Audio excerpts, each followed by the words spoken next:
not kidding when I say this, guys. I was left with no gas yesterday, and I was left with no gas again today. Pulled over on the side of the road right now.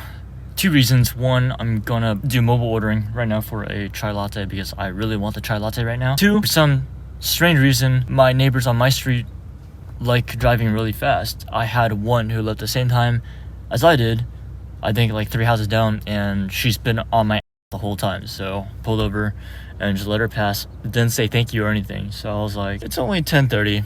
I'm not trying to, start anything right now, especially because we live on the same street. So, you know what? I don't feel like it. I'm just gonna pull over and let her pass. She just books it right past me after I pull over. Gonna do mobile ordering now, and I will see you guys at Starbucks.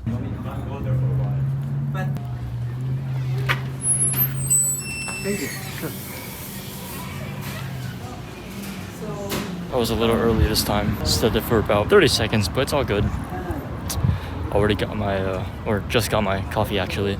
Actually, coffee or tea, because on the app it says that the chai latte is under tea. Usually it would be coffee, but I guess Starbucks labels that tea.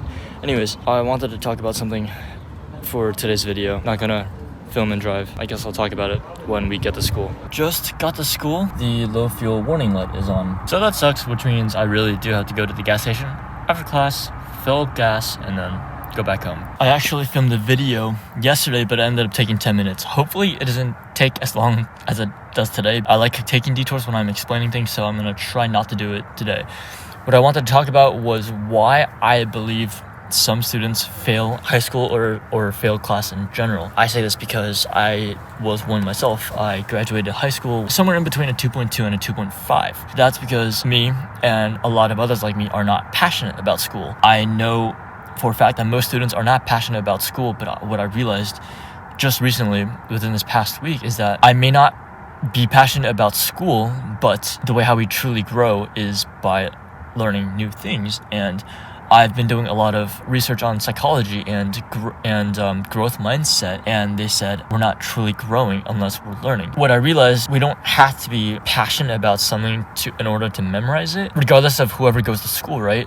Should you be taking information from school as the Holy Grail or a grain of salt? If there's one thing about science that's true across all things, all fields, it's a theory is not a fact until it has been proven multiple times otherwise. A lot of people who go to prestigious schools like Stanford or Harvard or MIT or any, the top 10, schools in the country might flame me for this or give me crap for this. Professors in those kind of universities, I know some are retired professionals in their industry. The knowledge that they have is probably 10 years old, 20 years old, even 30 years old maybe. Despite that fact, no matter how, I guess, credible they are, and especially with the internet this big and this useful nowadays, it's always helpful to get the information you can from school and then look it up online and see how many other people are saying the same things. What your professor is teaching you might be outdated. There might be a newer method out there, but you wouldn't know it's a newer method because if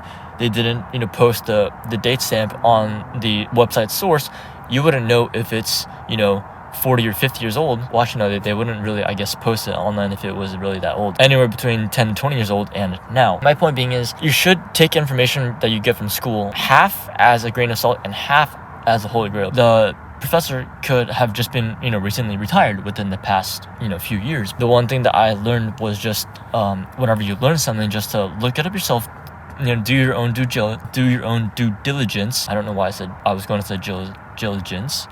Do your part. There we go. Do your part. Make sure you research that specific thought or information that you receive, and if you find 3 or 4 sources that say the same thing, then that's obviously something that you want to remember.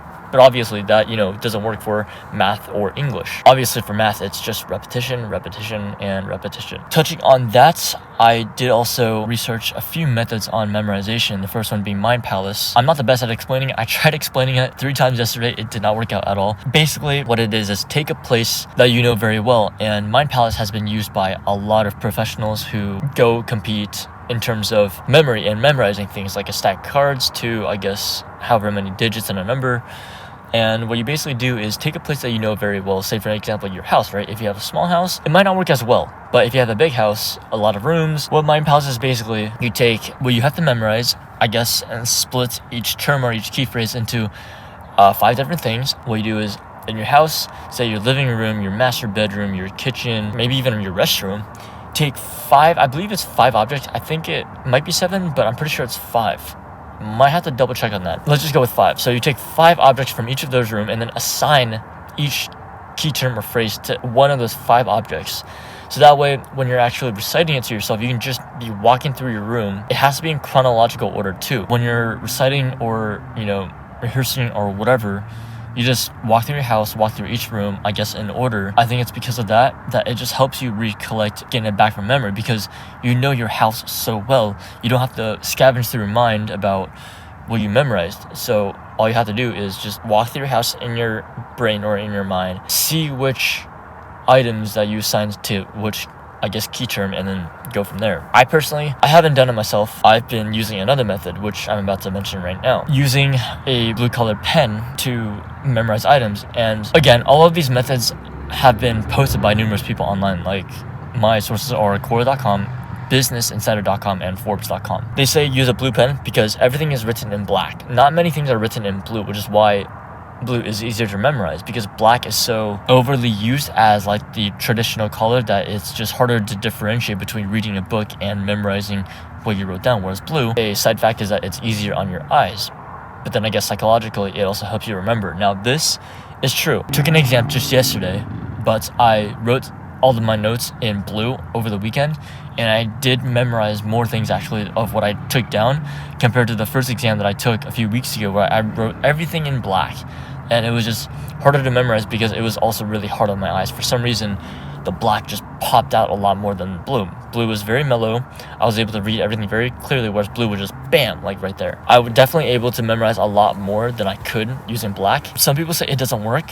Some people say to color code, but for me, I've tried color coding before. Honestly, it's worse than using all black for my notes. I've tried doing like red, yellow, green, blue, purple. I couldn't focus on the words compared to if I was writing in even black. Take that and compare that to writing with blue. My eyes felt really good when reviewing my notes. That's another technique. The other one is kind of self-explanatory. It's reading and knowing about the information so well that you can teach someone else. If you can get to the point where you're learning about the subject enough to understand it and can teach, I think another potential perspective, if you can teach a 6-year-old or someone else about the subject, then you know that subject well enough to understand it yourself when you're able to teach someone else. Those are the 3 tactics that have been proven by a lot of people. The last one, and this one I've maybe heard one person mention it, and it's write it 10 times, say it 10 times, and the other one is 2 times, but I forgot what that 2 times was. And last one, I just remembered. Depends on the subject that you want to learn about. You have to be living in it. So if you want to be a stand-up comedian or go on stage, your best bet is to, watch 100 videos. If you want to, I guess, learn chess, do the same thing, watch 100 videos. And for all the rest of the fields, I can't really think of off the top of my head. For those that you can't watch videos, you just have to read about at least 100 different sources. I know I was crap at explaining that. I'm sorry, because I'm more of a visual learner. So to me, if I wanted to learn anything, I basically have to watch a lot of videos. Not gonna say 100, but I have to watch a lot of videos, and I realized that actually works. Because when I spend days on end watching different videos on, let's say, Photoshop, right? Photoshop or Lightroom, video editing or photo editing, there's a bunch of different methods. I've spent days and weeks on end watching different videos, and I was able to gather up a lot of information to my disposal, so I could use whatever method I want. That's also another method. It's just basically repetition, and just seeing someone else or even various people do it over and over and over again to really ingrain it and burn it into your memory. It doesn't matter, back to my main point, it doesn't matter if you're passionate about school, as long as you can memorize the information. If you can, and it would be even better, implement it into your daily life, then that's only going to help you remember even more. Again, it doesn't matter if you're passionate about school, all you have to do is memorize the information, and since information is learning, and since right now it is an informational and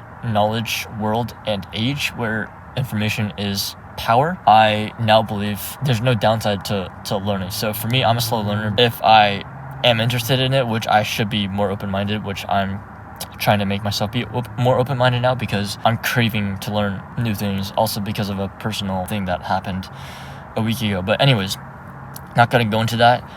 I've been looking into a lot more new hobbies lately, and I've been researching a lot into those and watching a lot of videos, and this is why I know that the tactics that I've mentioned in this video work, because I've been testing them out myself and it actually does work. Probably gonna be over 10 minutes by now. What I said yesterday, which I didn't release a video, I'm gonna be taking the phone out a lot more now. Film outside, film just, random stuff, I guess. Enough of me babbling. About to head down for class, get Austin in the act here. He's freaking in the corner. Video bomb again. My whip. Here we go, little start off tour. What's your setup? Nothing really. I just did took out the muffler, and then I took out the back resonator, and then I put on a Flowmaster. Oh, so you're actually, A Flowmaster, it's like a different muffler. Oh, okay, so you have aftermarket mufflers. Okay, Exactly. I thought you were straight pipes. No, almost. This car's a V8, so it has like extra resonators. It still has the 2 resonators welded together. You know what I mean? Okay, yeah. Yeah, but I like it so far. So you have 2 resonators? 2, yeah, kind of like 3. Like I have my Cat's catalytic converter, and then my 2 resonators welded together, and then another little muffler resonator thing, and then the real muffler in the back, and then that's it. Because the Lexus IS only has 1 resonator. It does, yeah. Yeah, so it was easier to modify. True. Exactly, bro. Yeah. All right, All right, man. well, catch you later. All right. See, that's why I don't have a BMW. That is way too complex for me. Thought I forgot my wallet in the car. That would have been bad. He's gonna have to drive by me, possibly. Let's see if he's gonna do a drive-through.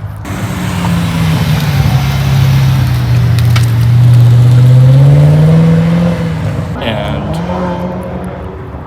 there we go. It sounds really good, actually. No joke, I thought he was straight piped. I had the IS250, both mufflers removed. I had the resonator removed as well. So I had the mid pipe with the axle back system on it. I know for the 2015, I had only the axle back, didn't remove the resonator, which is why it's softer than my 2012. Funny thing is, a lot of people said that my 2012 actually sounded like an R35, which I didn't believe at first. When I had Alex drive my car, I was with Brian, I think, too. He drove me, Alex floored it, and it really did sound like an R35. So how a Lexus sounds like a Nissan, I have no idea, but it really did sound like a GTR. See you guys after class. Just got out of class.